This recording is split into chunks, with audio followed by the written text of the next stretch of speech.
السلام علیکم. وعلیکم السلام. وروره یو کوچنک تکلیف در کومه، یو پوښتنه مې کوله. یو پوښتنه هم راسه که غواړې چې په دې فرض روژه کې ما ته تکلیف هم راکړې. ته څه وایې تکلیف په دې فرض روژه کې تکلیف چې دپاره راکړې؟ ستا غوندې انسانانو ته تکلیف زه ورکوم. وروره ته ولې دونه تود سوې، ولې دونه ګرم سوې؟ یاره ما خو یو ساده پوښتنه درڅه کوله، د الادات کور به نه یې در معلوم؟ زه دلته دغه ته ولاړ یم چې ما ته به د الادات کور را معلوم وي. د دغه دپاره ولاړ یم، زما پر تنجې لیکلي دي چې ده ته د الادات کور معلوم دی.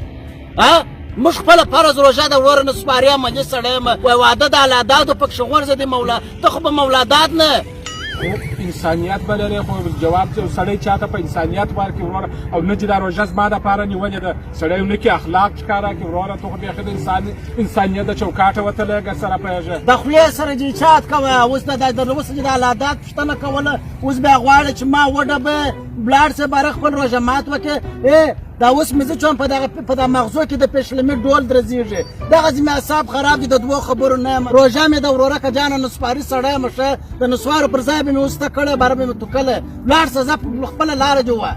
وروره دا روژه د ټوله دنیا ده، خو دغسې نه دي کله ته چې یې روژه چې زما دپاره نیولې ده، خو نه کې انسانیت ښکاره که ولي داسې کې وروره. او ساده پوښتنه مې درته وکړه، خو جواب راکړه.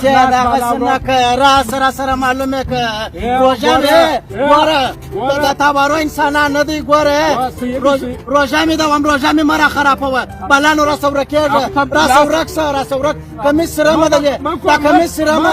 راسه یا خلکو راسه. بس یوسف زه بلا ځم، نه غواړې ته ستا د رشتهګو حساب خراب شي وروره. بخښه کوه، الادات پرېږده وروره. بلا ما څه د الادات پوښتنه کوي؟ زما څه خماري سړی یم. ځانونه وس وکړه خلکو.